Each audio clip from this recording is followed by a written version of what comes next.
Hi guys, EBPMAN here with Tablets for Me, and today I'm going to share with you my impressions of my experience with the new 2015 version of the Motorola Hint. Let's check it out and see what you should know before you buy. So the first thing I wanted to highlight is how do you distinguish or identify the Motorola Hint if you're going to pick it up at a big box retailer. The devices or the headsets themselves are very similar. As you can see here, I have two, a 2014 and a 2015 version, and they're virtually identical when you're looking at them just from the outside. Well, it's not just the product itself, but the packaging as well could be confusing. The differences between the Hint 2015 and the Hint 2014 packaging is the color. If you see a Motorola Hint box where the labeling is red, then that's a 2014. The 2015 version, it doesn't say 2015 anywhere except for this little tag here which says designed. A design award for 2015.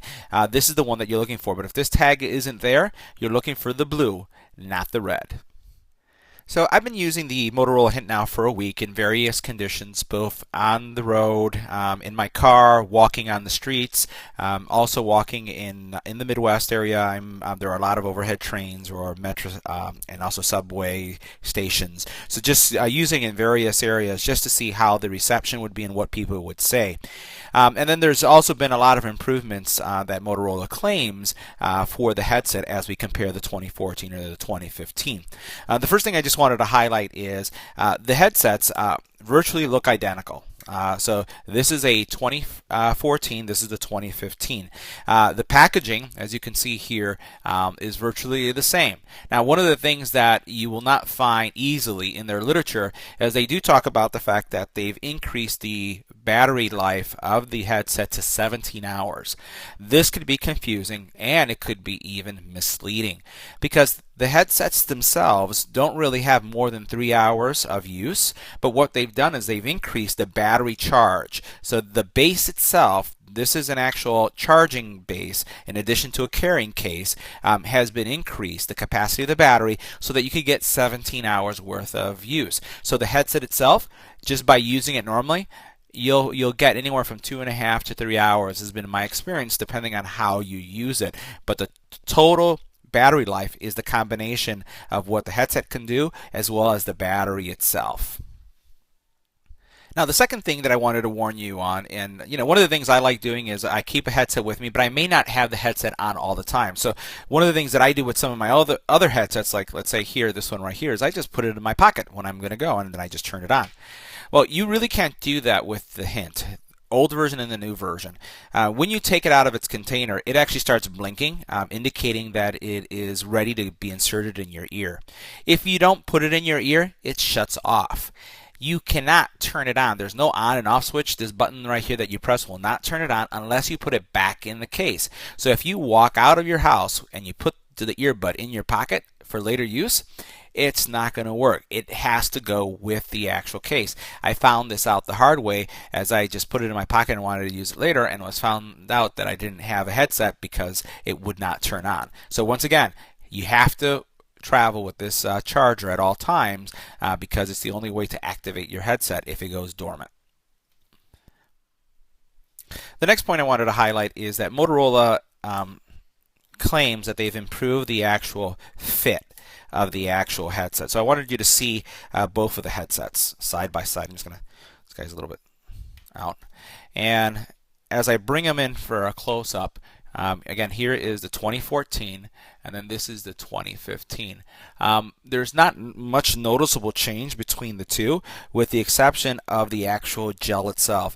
Actually, I don't perceive any weight differences. I really don't perceive anything physically different with the actual bud itself, but there is a change in the actual gel itself that you see right here.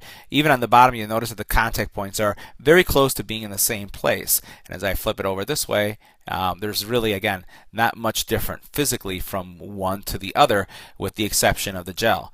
Now, I will say that what they've been able to accomplish with this new gel piece is a secure, I would say more there's noise isolation that's taking place. So if you notice with this one right here, the actual gel itself is a lot bigger. It basically is not as small as this one, and these are the same size, so it comes with various sizes, but it is for the same size, has a more secure fit. So I found that when I put it on, it did a great job with isolating noise. So and it fit well, but it really didn't feel that there was that much difference. I took this gel and put it onto the 2014 version, and I had the same fit. So this piece hasn't been redesigned. In my opinion, it's been the actual gel themselves. So now let's talk about the biggest difference that I find when using the new Motorola Hint. For me, the biggest change has been the volume, the clarity, and also the improvement in playback. And so let's first of all talk about volume. What I've noticed when using the old version is that it was faint, and there was no way for me to increase the volume. There's no volume toggle, so it's really dependent on your phone. And even if I had my phone on full blast, this was faint. With the new one, the sound is more robust. Basses, the highs, the mids sound better. It's definitely not going to compete with one of those audio file type headsets, but the audio quality was better. It was perceivably better, and I had these paired with the same phone, played the same song, and even switched out the gels to see if it had anything to do with the isolation capabilities. And the answer was it had really nothing to do with the gel. It actually sounds louder and sounds better.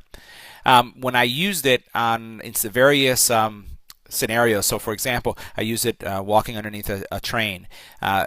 People knew that there was a train there, but they still could hear me.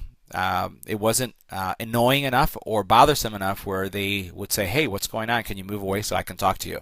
So Motorola claims to have improved the noise canceling features, and it has, I could say that based on my experience and comparing one to the other, folks did say that they enjoyed me being on this headset more than on the old one.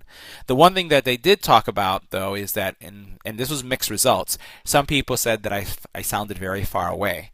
And this came up many times using various carriers here in the U.S., using either T-Mobile, using a AT&T. The comment was the same, that at times I sounded faint.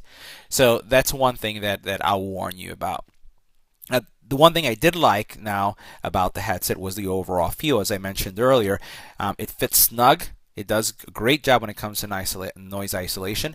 And when I wear headsets, even though the headset's only rated for up to 3 hours of use, I'm an all-day headset wearer, and based on what I do.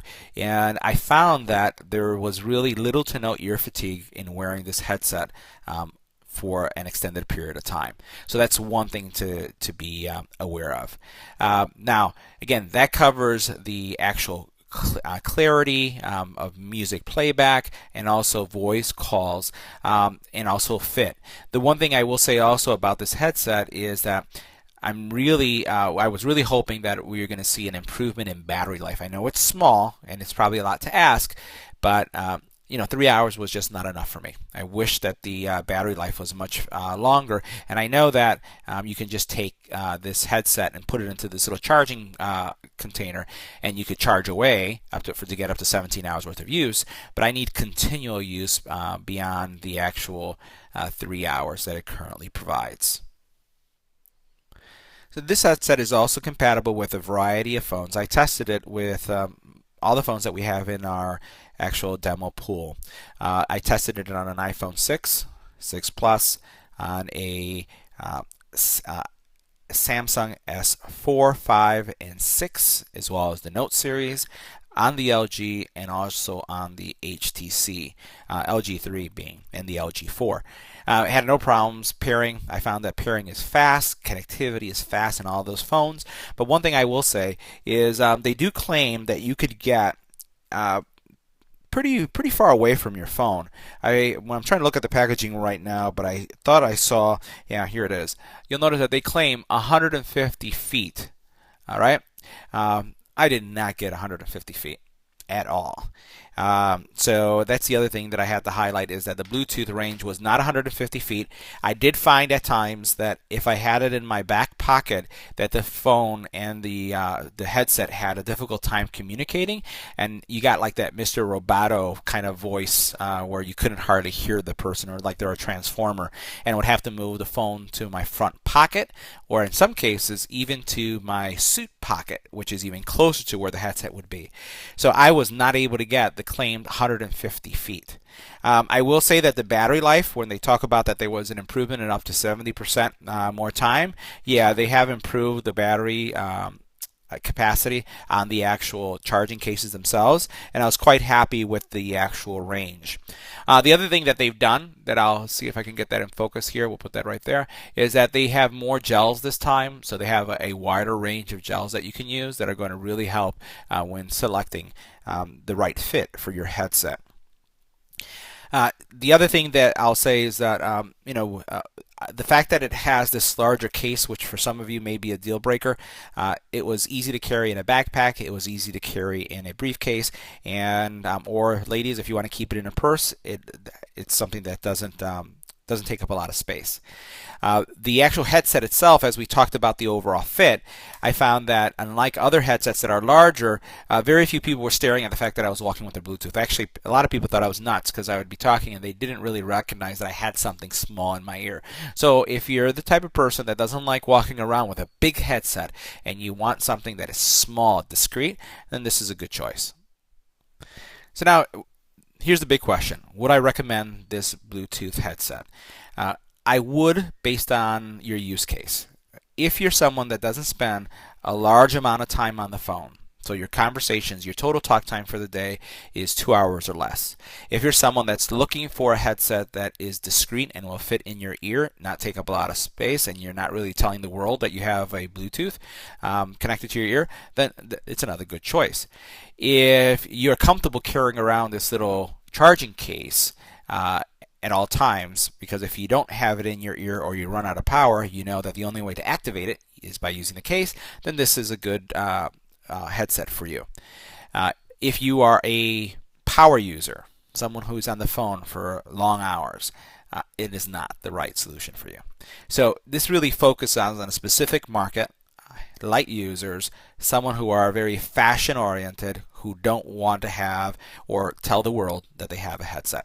So I hope this helps you when you're determining if you want to check out this new Motorola Hint headset from Motorola. And if you have any comments or questions, please leave it on the YouTube channel.